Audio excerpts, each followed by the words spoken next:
Boa tarde, hoje é terça-feira, estamos aqui no Instagram do Iguatemi, no projeto Iguatemi Daily. Que prazer estar aqui com vocês. Bem-vindos, chegando aos poucos. Muito orgulho de estar aqui fazendo essa parceria com o Shopping Iguatemi, onde a gente faz essas conversas tão significativas, fazem toda a diferença. Hoje o nosso convidado aqui no Iguatemi Daily é o Dr. Antônio Carlos Buzaide. O Dr. Buzaide é muito conhecido como oncologista e a gente vai esperar ele entrar aqui.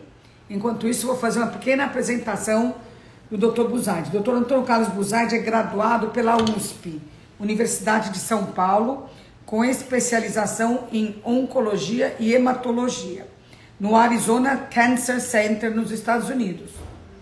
Ele é diretor-geral do Centro de Oncologia da Beneficência Portuguesa, aqui em São Paulo, e membro do Comitê Gestor do Centro de Oncologia do Hospital Albert Einstein, também aqui em São Paulo. Dr. Buzaide também foi diretor-geral do Centro de Oncologia do Sírio-Libanês, atuou como professor assistente da Universidade de Yale, foi professor associado da Universidade do Texas. Além de tudo, ele é cofundador do Instituto Vencer o Câncer. É uma fundação sem fins lucrativos e que tem o objetivo de difundir assuntos relevantes para a saúde do Brasil, no Brasil e no mundo. Informar, apoiar e acolher pacientes, familiares também, diante do diagnóstico e tratamento do câncer, entre outros. Eu vou deixar aqui o endereço do Vencer o Câncer, é www.vencerocâncer.org.br. Oi, Betinha Baitman, acabei de te ver aqui. Já entrou um monte de gente, bem-vindo todos.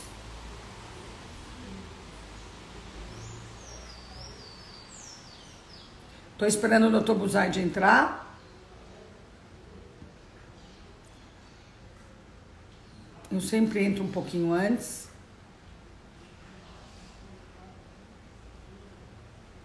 Oi, Norma, de BH, acabei de te ver.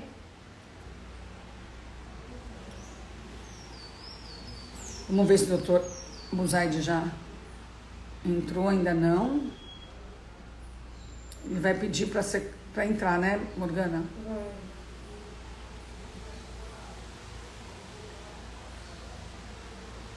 Nessa terça-feira aqui chuvosa em São Paulo, parece que caiu o mundo, né? Agora já tá melhor, mas teve uma hora que parecia que o mundo tava caindo. E a gente aqui de prontidão,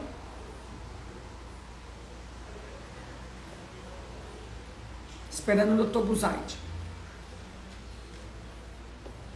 Já voltou que nem era antes, Morgana, hoje. Os nomes vão ocupar o rosto. Não, é porque esse aqui não atualizou ainda, o seu já tá atualizado. Não, o meu tá igual. Não, você tá no do Iguatemi agora. Ah, entendi. É o do Iguatemi, entendi. Porque tenho comentado que o Instagram tá fazendo várias mudanças. Cada dia que a gente entra tem uma coisa nova, assim, um novo desenho, uma nova unidade. E é que hoje eu estou no Instagram do Iguatemi. Quando eu estou no Instagram do Glamurama, já é esse desenho novo. Aqui no do Iguatemi ainda está o modelo antigo. O Dr. Buzaide está entrando, Morgana? A Lin tá falando com ele já vai entrar. Enquanto isso, a gente aguarda aqui.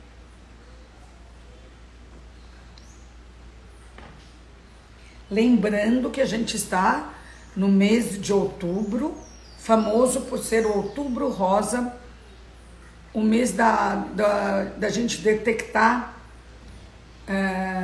em tempo hábil o câncer de mama. É o mês da prevenção do câncer de mama, com diagnóstico precoce, para que tudo corra bem. Então, esse mês de outubro, o Outubro Rosa, é o mês da gente ficar muito atento a essa questão e fazer de tudo para um diagnóstico, sempre fazer os exames e tudo sempre em ordem, em dia, para que, caso haja algum problema, o diagnóstico seja precoce e a chance de cura praticamente, sei lá, 90 e tantos %, como é no caso de câncer de mama. Diagnóstico precoce, a gente vai perguntar para o doutor Buzaide, mas às vezes parece que chega a 95% de chance de cura. Estamos aqui aguardando.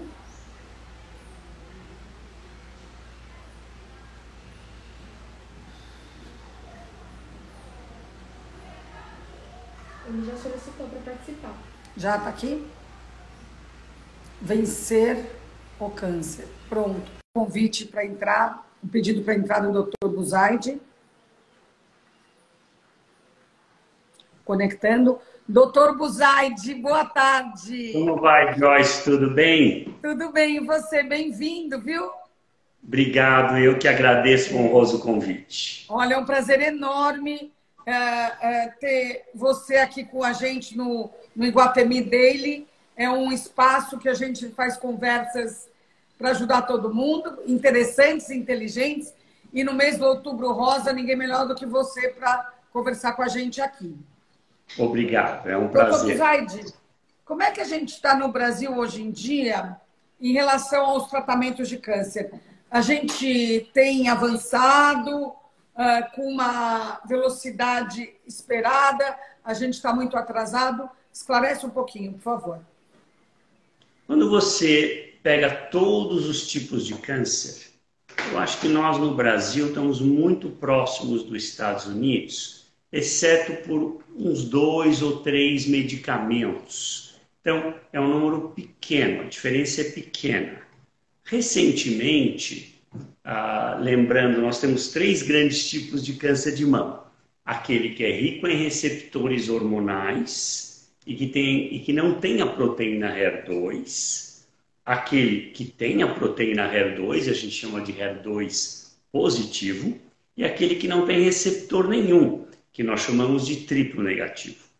Para o HER2 positivo, recentemente nos Estados Unidos foram aprovados alguns remédios muito bons, que ainda não chegaram. Nós estamos falando de 2 remédios comparado com esse grande universo. A gente está próximo. Eu sinto falta desses remédios. Hoje mesmo eu acabei uma telemedicina em Salvador 2 horas atrás. Se um desses remédios estivesse no Brasil, eu estaria usando nessa paciente, por exemplo. Então, para nós oncologistas, isso dá angústia. Porque eu sei que tem uma arma melhor, mas eu não tenho disponível ainda. Então, eu me viro com alguns truques até que a arma melhor chegue. O que o senhor quer dizer quando o senhor diz remédio em termos de câncer de mama? É remédio para fazer químio, é remédio oral, é injeção, o que é? Esse em particular, um deles é injetável, o outro é oral, mas eles caem na categoria de chamada terapia-alvo. Não são químio, nenhum dos dois. Eles atuam no ponto do HER2, que é essa proteína que faz a célula crescer muito e ficar agressiva. E esses remédios bloqueiam essa atividade. E então, dos remédios oncológicos, a gente tem químio, e todo mundo lembra da palavra químio, mas tem também um grupo importante chamado terapia-alvo, que são drogas que atuam em pontos especiais da célula, relevantes no comportamento da célula cancerosa, mas que não são quimioterapia. E nem radioterapia. Qual é a diferença, doutor, entre, quer dizer, totalmente diferente, mas quando que é rádio, quando é químio, quando é remédio? Ok. Então, quimioterapia é usada para, na doença inicial, de uma forma preventiva, recebe o nome de quimioterapia adjuvante, isto é, para ajudar a cirurgia. E ela é desenhada para destruir focos microscópicos. A rádio é um tratamento localizado, que vai ser feito na região da mama e na própria mama, e é desenhado para matar células cancerosas que podem estar presentes naquela região. Então é um aparelho bem diferente, nada é na veia, ninguém encosta em você com a rádio em princípio, mas ela é muito importante. Por exemplo, mulheres que fazem a chamada cirurgia conservadora, tira uma parte da mama, a rádio é obrigatória, senão tem um risco alto de voltar na mama operada. Dependendo da extensão do câncer, você irradia gânglios, outras coisas. Rádio, em geral, é bem tolerável. As mulheres reclamam um pouquinho de cansaço ao término, fica um pouco escura a pele, um pouco de vermelhidão fica, como se tivesse tomado sol em excesso, dura uma semana, 10 dias, 2 semanas, vai embora. Fica um pouco escura a pele, até 1 ano, depois daqui a pouco você olha no espelho e não sabe nem que lado irradiou. Ótimo. A gente falou aqui na sua apresentação, doutor Buzaide, sobre o Instituto Vencer o Câncer, que eu achei linda essa ideia. Da onde nasceu essa ideia? Como funciona? Como ajuda que tipo de pessoas? Como é que é? A finalidade prima do Instituto Vencer o Câncer é educar as pessoas. Educando, você empodera as pessoas. Muita gente no Brasil não é tratada corretamente, ou por falta de acesso, ou porque pode ter visto um profissional não tão bom, não tão especializado na área, que nem está oferecendo àquela paciente o melhor tratamento. Então, se eu educar essa pessoa, mesmo em termos leigos, eu consigo fazê-la mais esperta. Ela chega, doutor, eu li sobre um medicamento novo, ele é aplicável ao meu caso ou não? Eu estou confundindo, eu sei que tem 3 grandes tipos de câncer de mama. Qual é o meu? O meu é o luminal, é o triplo negativo ou é o HER2 positivo? Porque hoje o problema maior é que a pessoa entra no Google, fica 11 minutos. E por que eu estou falando 11? Porque demora 11 anos para virar oncologista clínico. Então, 6 de medicina e 5 de especialização. Aí a pessoa, em 11 minutos, chega para o cara e fala assim, não sei se concordo, Buzaide, com a sua decisão no meu caso. Eu acho fantástico. Eu não tenho problema que as pessoas interpelem. Pelo contrário, eu estou educando. Mas tem que pegar opiniões apropriadas. Tem que estudar o assunto nas fontes corretas. Então, Maluf, Drauzio Varela e eu, muitos anos, acho que agora nem lembro se foi 2015, mas tem muito tempo já, nós fizemos esse site com um texto, é um livro mesmo, e em cima desse texto tem vídeos educacionais para ilustrar e complementar o texto. Para nós isso é importante, porque nós queremos que as pessoas tenham uma fonte segura, apropriada, acurada. Pesquisa. Exato. Para entender melhor. Exato, Joyce. O Google tem tudo, mas não tem filtro. Então, se você puser alguma coisa, vai vir 1 quilo de porcaria e 1 quilo de coisa boa. Só que a pessoa que está olhando não é capaz de filtrar isso. Ela vai ver porcaria e vai ver coisa boa. Eu estava citando para uma paciente hoje, uma médica que eu fiz uma telemedicina na hora do almoço, e ela, 500 mil horas, uma cirurgia plástica, então não é da área, eu não sei operar nada, respeito quem opera, mas não é a área dela. E ela começou a fazer perguntas que você percebe que ela está se confundindo, ela está se atrapalhando, está começando a ficar intoxicada de informação não apropriada no caso dela. Então eu falei, calma, você tem que dar uma desintoxicada. Pare de entrar no Google, vai em fontes mais confiáveis, vamos estudar um pouco o assunto e a gente vai dirimir as dúvidas uma a uma. Sim.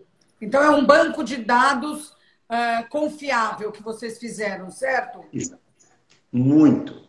E recentemente nós lançamos a 2ª edição do livro Vencer o Câncer de Mama, doutora Débora Gagliato, Fernando Maluf e eu, e dessa vez nós resolvemos aprofundar mesmo, em termos leigos, mas aprofundar. Aprofundar como?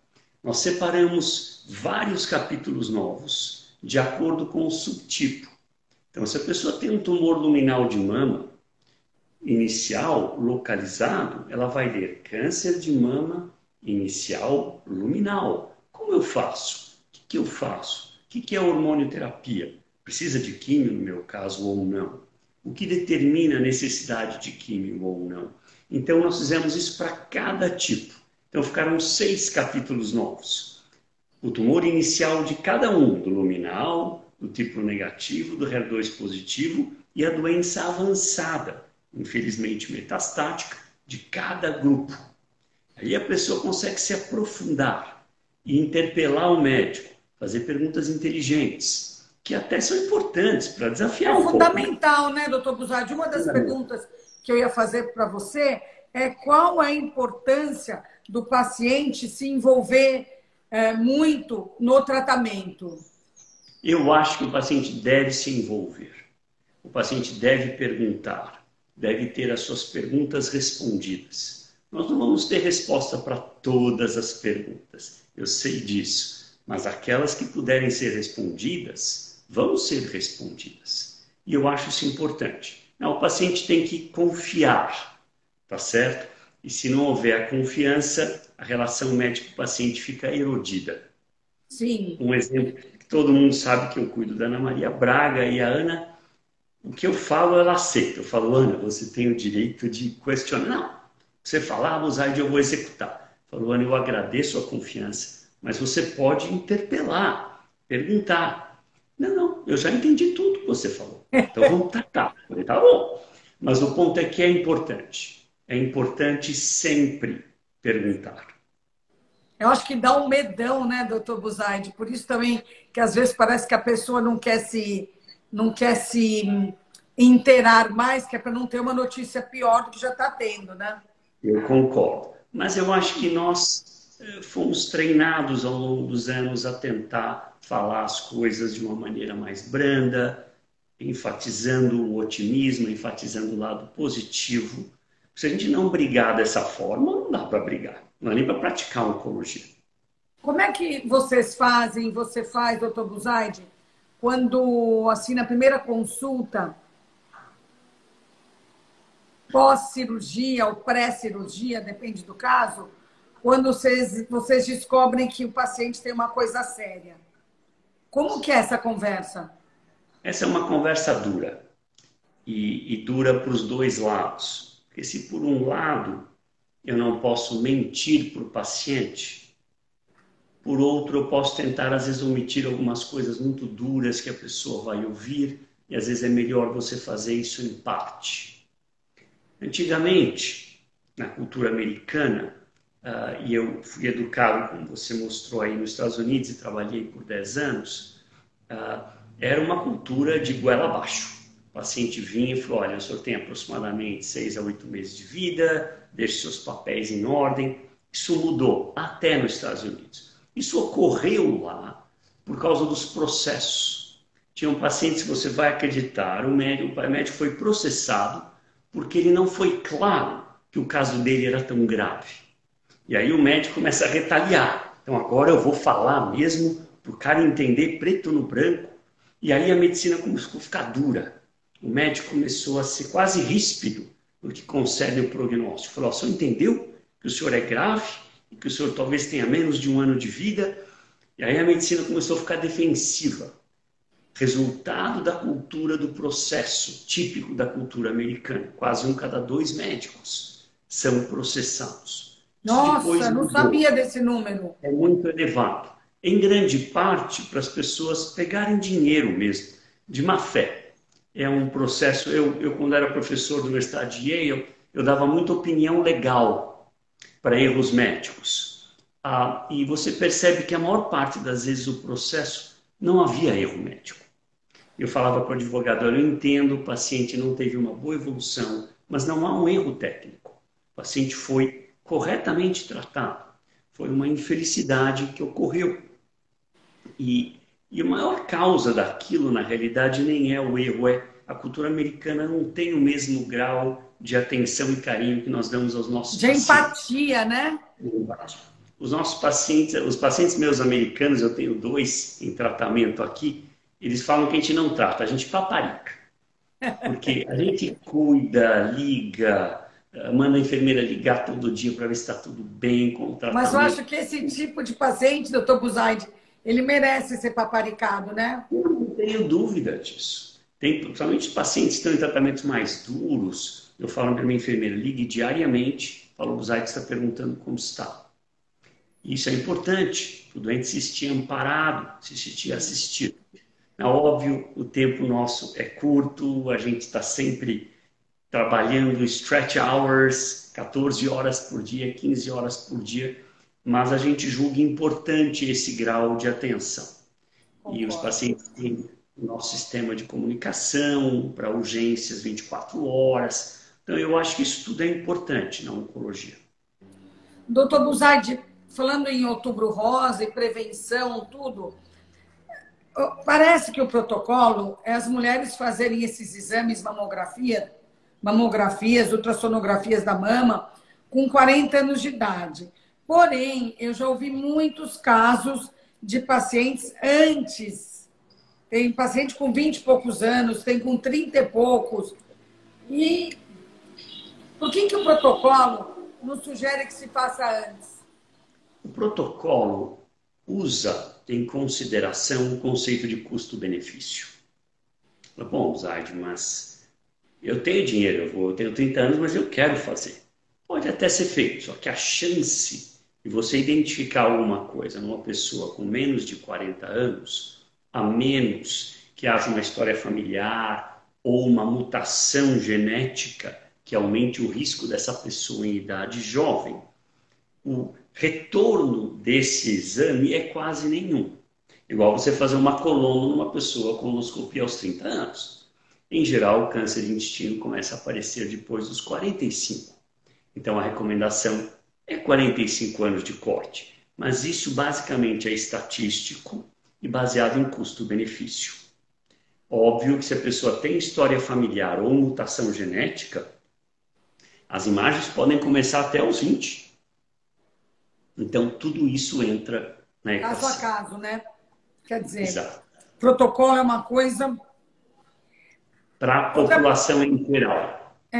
Outra coisa, as máquinas de mamografia são aquelas que pressionam, né, as mamas das mulheres.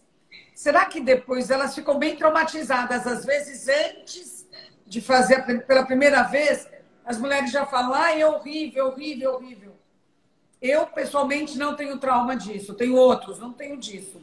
Mas por que até hoje não se inventou? Porque se inventa tanta coisa, a medicina ela tem tanto progresso. Por que até hoje não tem uma máquina que machuque ou que pressione menos? Eu não sei. A pergunta é muito boa. O problema todo, Joyce, se você for olhar, a mama tem todo esse volume. Se você fotografar de cima para baixo com todo o volume presente, vai aparecer uma sobreposição de imagens muito grande.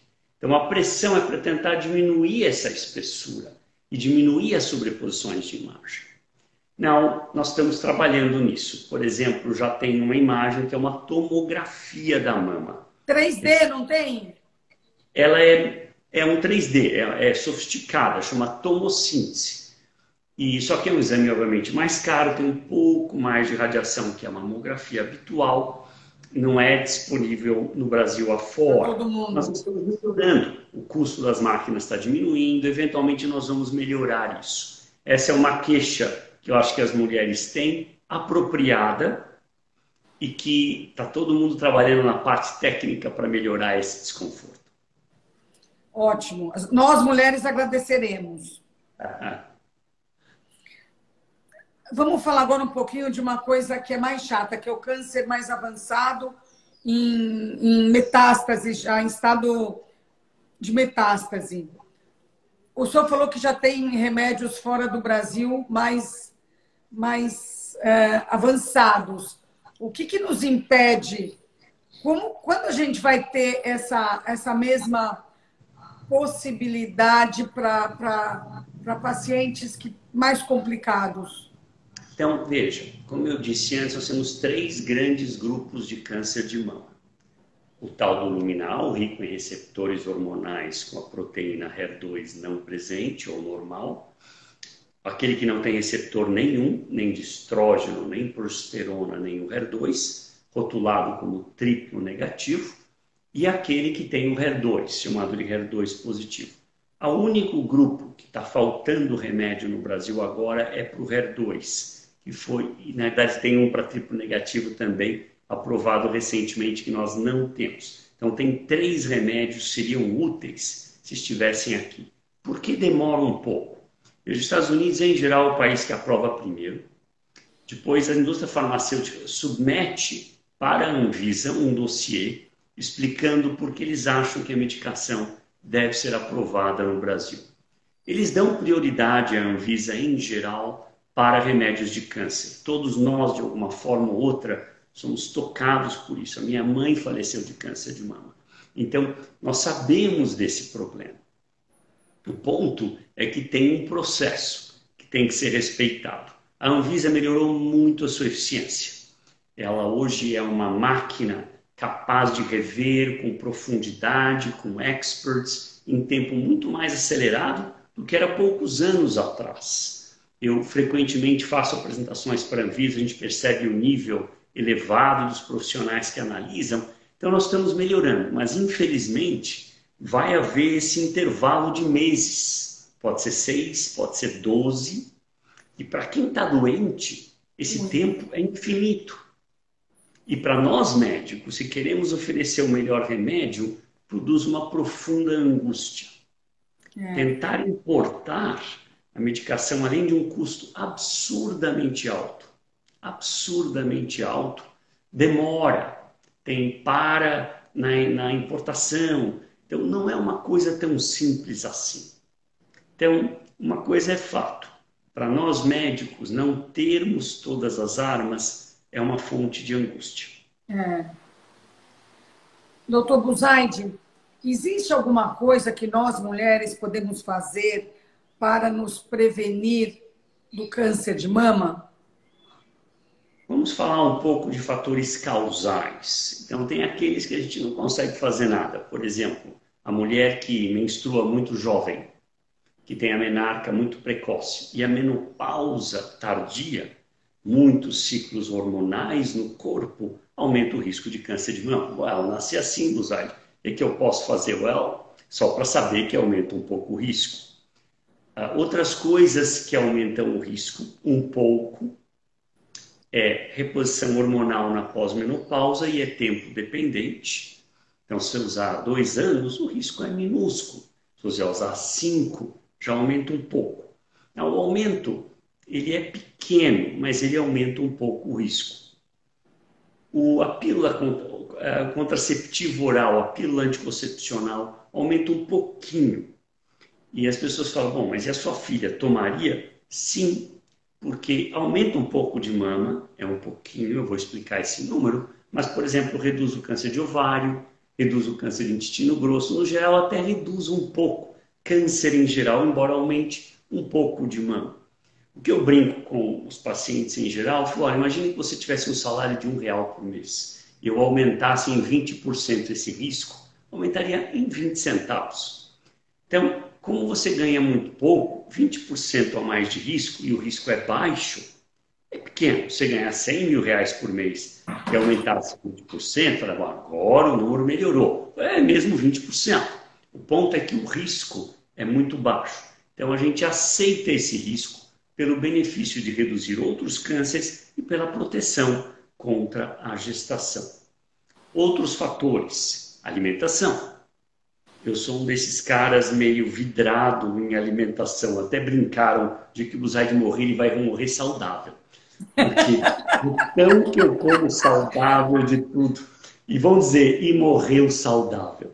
O ponto é que a alimentação é importante em tudo, Joyce. Sim, tudo. é verdade. Hipócrates, o pai da medicina, 400 anos antes de Cristo, dizia, faça do seu alimento o seu remédio. E essa frase é verdadeira até hoje. Por exemplo, mulheres jovens que têm uma ingesta de dieta inflamatória. O que é a dieta inflamatória? Carne vermelha, muito. carboidrato, tá? Muito carboidrato, consiste numa dieta inflamatória. Essas mulheres têm um risco maior de câncer de mama em mulher em idade jovem. Então, a alimentação é, sim, muito importante.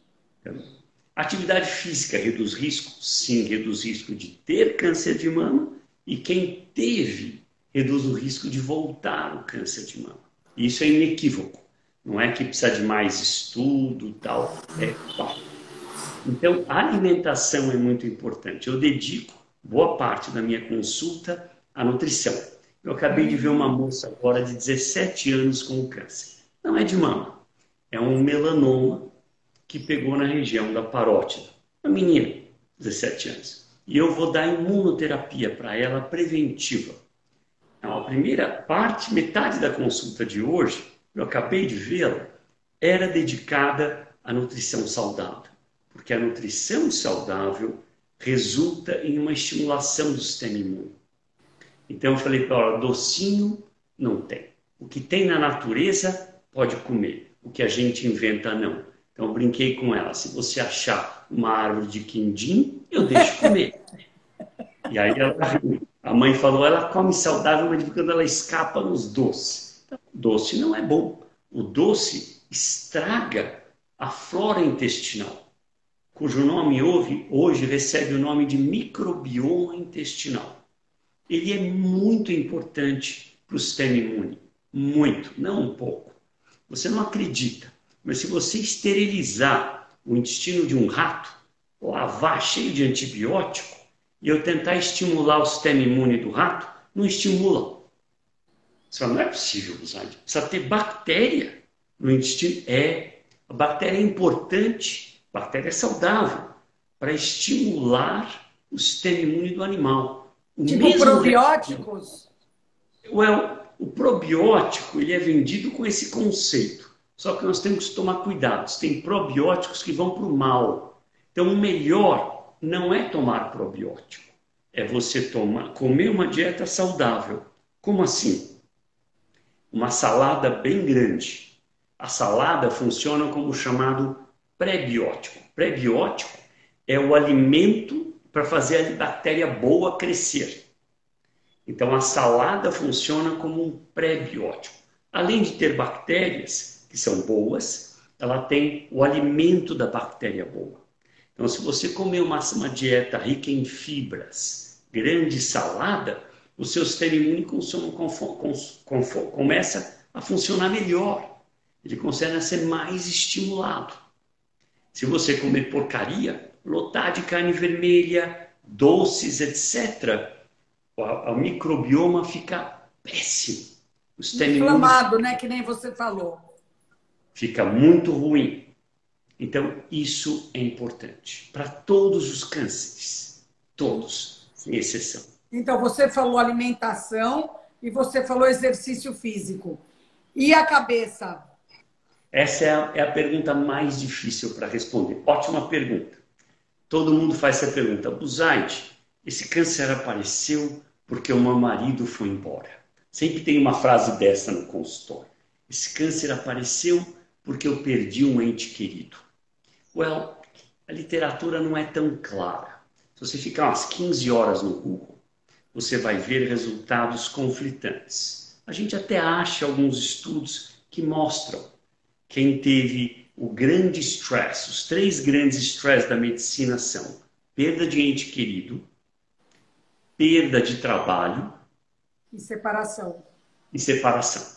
Esses são os 3 maiores estresses da medicina. Quando você tenta correlacionar quem teve um desses e o aparecimento do câncer, a literatura é conflitante. A gente vê alguns estudos mostrando que sim, outros que não. Ou a pessoa teve um câncer. Eu tive um câncer de mama 10 anos atrás, agora eu me separei e o câncer voltou. Então, em pacientes, a literatura é conflitante. Pessoalmente, o que eu acho? Eu acho que é relevante. Mas essa é a minha opinião pessoal. Em animal, onde você consegue fazer um experimento controlado, se você estressar um rato e puser o câncer embaixo da pele dele, o câncer cresce mais. Se você puser um rato na gaiola, que eu chamo ilha de caras, o câncer cresce menos. Então, em animal, se eu estressar, o câncer cresce mais. Em ser humano, a literatura é conflitante. Eu sugiro aos pacientes tentar fazer meditação, tentar administrar o estresse, mas não é fácil isso. O mundo é complicado, a gente é bombardeado de coisas o tempo todo. Não é tão fácil ficar na ilha de caras o tempo todo. Não é fácil. Doutor Buzaide, qual é a maior reclamação assim dos pacientes no seu consultório quando eles têm a notícia e depois durante o tratamento? E como que eles reagem depois que eles tiveram alta? Veja, nós temos que separar os tratamentos. Vamos falar um pouquinho de quimioterapia e depois falar de um tratamento que também pode ser duro, principalmente em mulher muito jovem, que é a hormonioterapia. Quimioterapia tem aquele tratamento duro durante aquele tempo. A maior parte das mulheres, quando tomam químio, elas veem que não era tão duro quanto elas achavam que seria. É comum eu colocar um paciente conversando com outro. Eu tenho uma paciente que estava profundamente apreensiva, quase não sentava na cadeira no consultório. Coloquei uma outra que também era assim antes, que depois passou pela quimio, ela ficou uma expert em quimio. Hoje ela é a maior conselheira e ela aconselhou uma paciente minha, a paciente ficou muito mais calma, muito mais tranquila. E eu acho importante, paciente que teve uma experiência, falar com outro paciente. E eles falam, nossa, então você também achou que era o fim do mundo, também achei, depois eu vi que não era, você vai ver também que não é, e você vai passar por isso e vai bem. A hormonioterapia é uma briga complicada, porque ela é um tratamento que a mulher tem que receber por muitos anos. Eu diria que o mínimo seriam 5 anos. Dependendo da gravidade, pode estender a 7 ou 10 anos. E aí, numa mulher jovem, se for um caso grave, eu mudo muito a qualidade de vida dela. Eu estrago a qualidade de vida dela. Isso me deixa angustiado, porque na mulher jovem, nós temos que, em geral, suprimir o ovário. Então, eu pego uma moça de 35 e Ela não pode ter filho depois? Pode até, em alguns casos, ter, mas se eu suprimir o ovário, é porque já é um caso um pouco mais delicado. E eu pego essa mulher de 35, Joyce, e a transformo em 60 em 2 semanas. Então, é uma mulher que o libido vai para 0, que tem secura vaginal, que não dorme bem à noite. E isso me angustia muito. Eu acho que eu era para ter vindo à Terra no ano 3000, estou eu aqui em 2020. Eu tenho certeza que esses tratamentos daqui... Chegou antes da hora, doutor Buzaide. Eu vim na época errada. Então, estou eu aqui praticando medicina em 2020, que eu acho super primitivo. Só que eu não tenho nada melhor para oferecer. E eu sei que o tratamento reduz o risco do câncer voltar. E eu sei que se o câncer voltar, a angústia vai ser maior do que o tratamento que eu estou dando. Só que ela não sabe. O paciente sabe, mas não tanto quanto eu que conheço o filme. Eu conheço o filme do câncer avançado. Ela não, ela só ouviu falar alguma coisa, mas eu conheço. Eu mesmo estou com uma paciente agora que me deixa hiper angustiado. Estamos tentando fazer um truque novo para ela se sentir melhor, mas a hormonioterapia produziu uma profunda depressão, uma perda de vontade de viver. E o psiquiatra não consegue com tanta facilidade arrumar isso. Porque eu mexo na cabeça, eu estou mexendo nos hormônios que mexem com a função do cérebro. Então, isso me deixa muito angustiado. Eu era para ter vindo no ano 3000, estou eu aqui em 2020 praticando medicina. Doutor Buzaide, Eu. o que o senhor fala para um paciente que teve alta? Ou que acabou o tratamento? Na maior parte dos casos, a gente cura. Então eu digo para os pacientes, quando eles me perguntam, eu estou curado, doutor? Até prova em contrário é a resposta. O primeiro câncer que a Ana Maria Braga teve, que foi grave, mais ou menos quase 20 anos atrás, ela fez essa pergunta: Buzaide, estou curada? Eu falei, até prova em contrário, viva a sua vida. E ela é desse grupo que confia, que é tranquila, que você falou, então eu vou tocar minha vida, Buzaide. E toca a vida até hoje com tudo que passa. Mas onde eu quero chegar é que a maior parte eu curo nos cânceres localizados. No câncer avançado, a maior parte a gente não cura. Talvez o HER2 positivo, às vezes o triplo negativo, mas eu controlo, mas eu não curo. Então é uma briga angustiante. Mas tem pacientes que estão anos e anos bem. Tem uma que fez um depoimento, que é uma paciente que mora no meu coração, chama-se Bruna, está no site do Vencer o Câncer, vale a pena ouvi-la. Ela veio há uns 5 anos atrás, a Bruna, e já com câncer no fígado, de cara, moça jovem, de 30 e poucos anos, nós conseguimos pôr em remissão completa, depois o câncer voltou, e agora ela está com uma hormonioterapia há 2 anos e meio, tudo zero no PET. Ela é uma moça bonita, cheia de vida, cheia de vontade de viver e uma inspiração, porque ela toca a vida. Então, nós sempre nos esforçamos em fazer isso, mas é uma coisa que não é tão fácil no oncologista. Somente perder alguém, não conseguir ajudar mais. Eu recebi hoje uma carta da mãe de uma paciente minha de Brasília, agradecendo todo o esforço. Essa moça eu cuido há muito tempo, acho que quase 10 anos, com câncer avançado, e ela faleceu, jovem, inteligente, e a mãe agradecendo. E eu disse para ela que doía ver não conseguir ajudá-la. E ela falou, doutor, não sinta assim, o senhor ajudou por muitos anos, e eu sei o que quer dizer, mas é horrível a sensação. É aquela sensação, o inimigo está vindo e não tem mais bala na arma. É uma sensação horrível para o paciente e para o médico, que funciona como o piloto do avião, que tem que tentar ajudar, que foi treinado para ajudar, que estuda 1 bilhão de horas fim de semana para achar remédios novos, tratamentos novos, mas tem uma hora que eu não vou conseguir ajudar mais. E essa hora é dura para todo mundo. Falando nessa hora e falando nesse tema, e como funciona o sagrado nesses casos, nesses tratamentos? Porque as pessoas, principalmente no Brasil, né, as pessoas são mais religiosas do que nos Estados Unidos e mais apegadas a Deus, aos santos. É verdade. Como funciona isso? Veja, a religiosidade é uma coisa que ajuda, porque as pessoas funcionam como uma tora de madeira no meio do mar numa hora dura.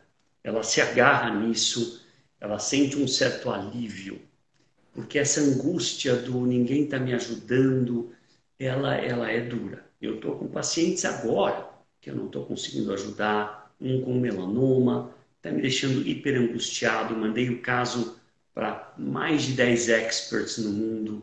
Eu tenho, por sorte, eu tenho acesso, como eu trabalhei fora há muitos anos, eu tenho acesso a um grande número de experts, todas as áreas, e é comum eu fazer isso no fim de semana.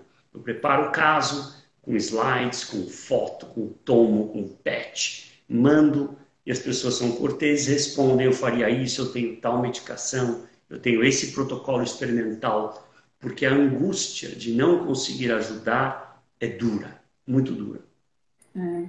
Não é fácil a vida sua e desses médicos que lidam com essas questões tão difíceis, doutor Buzaide, para a gente, e a gente depende tanto de vocês, né? Doutor Buzaide, eu deixei de perguntar alguma coisa que a gente deveria ter falado?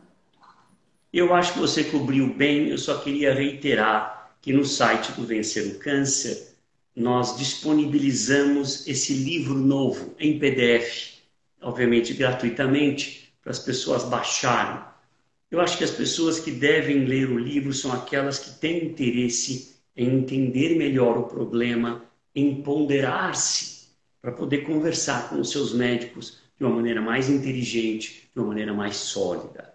Familiares também de pacientes podem ler, conseguir se inteirar um pouco mais sobre a doença, sobre os fatores de risco, como diagnosticar a doença precoce, a doença avançada, nutrição e atividade física. Nós cobrimos tudo.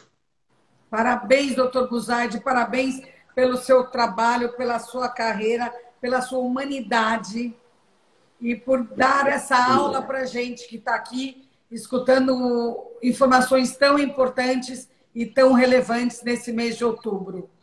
Muito obrigada, doutor Buzaide. É um prazer estar com você, eu que agradeço. Um abraço a todos. Parabéns, viu? Parabéns pelo seu trabalho. Obrigado, Obrigada, doutor Buzaide. Tchau, obrigado, tchau. Meu. Até mais. Nossa, que conversa maravilhosa com o doutor Buzaide. Como foi bonito, como foi esclarecedor, como foi relevante. Uma aula, tem uma pessoa aqui falando, uma aula tão importante, isso mesmo. Foi uma aula que o doutor Buzaide nos deu, nos esclareceu sobre várias questões, com uma lucidez e um carinho e um amor pelos pacientes dele, né, que ele demonstrou. Muito obrigada a vocês que estão aqui. Essa live eu acho que vai ficar salva no Instagram do Iguatemi. Espero que sim. Oi, Dulce, acabei de te ver. Eu vi tanta gente bacana aqui, tanta gente presente. Obrigada, Vivi Simões. Obrigada a todo mundo que está aqui. Muito bom ter vocês juntos nessa conversa tão importante e relevante. E obrigada mais uma vez ao Dr. Buzaide e a toda a equipe dele. Tchau, tchau.